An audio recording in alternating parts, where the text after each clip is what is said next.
You asked me if an ordinary person, by studying hard, would get to be able to imagine these things like I imagine. Of course, I was an ordinary person who studied hard. There's no miracle people. It just happens they got interested in this thing, and they learned all this stuff. They're just people.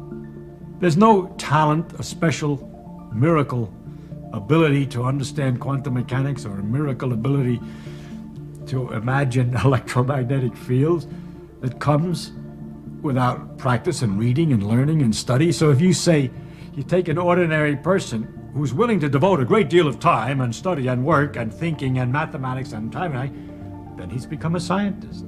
There's a small subset of the people that can be very happy being obsessive about things. And, obsession can often get things done that just practical, prudent, pedestrian work won't, or at least won't for a very long time. But I do think that great things require a lot of hard work. So there's no way you can expect to change the world without working really hard. And by the way, even changing the world, the folks that I respect the most have nudged the world in like a slight direction. Slight. Very, very slight. I think to have great outcomes, you actually do need to work at like 3 standard deviations above the mean. But when I read about companies going to like 4-day work weeks and stuff, I chuckle because I can't get enough done with a 7-day week. I don't know how, and people will say, oh, you're just not working smart. And it's like, no, I work pretty smart, I think, in general. And I think the focus should be more like how much you do.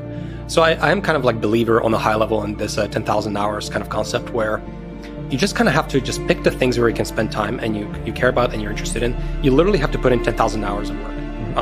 It doesn't even like matter as much like where you put it, and you'll iterate and you'll improve and you'll waste some time. I don't know if there's a better way. You need to put in 10,000 hours. But I think it's actually really nice because I feel like there's some sense of determinism about being an expert at a thing if you spend 10,000 hours. You can literally pick an arbitrary thing, and I think if you spend 10,000 hours of deliberate effort and work, you actually will become an expert at it. And so I think it's kind of like a nice thought. And so basically I would focus more on like, are you spending 10,000 hours? One other thing that I think is helpful for the psychology of it is many times people compare themselves to others in the area. I think this is very harmful. Only compare yourself to you from some time ago, like say a year ago. Are you better than you a year ago? This is the only way to think. And I think then you can see your progress, and it's very motivating. You will waste time doing something wrong. Yes. You will eventually figure out it's not right. You will accumulate scar tissue. And next time you will grow stronger, because next time you'll have the scar tissue, and next time you'll learn from it. And now next time you come to a similar situation, you'll be like, oh, I messed up. I've spent a lot of time working on things that never materialized into anything. And I have all that scar tissue, and I have some intuitions about what was useful, what wasn't useful, how things turned out.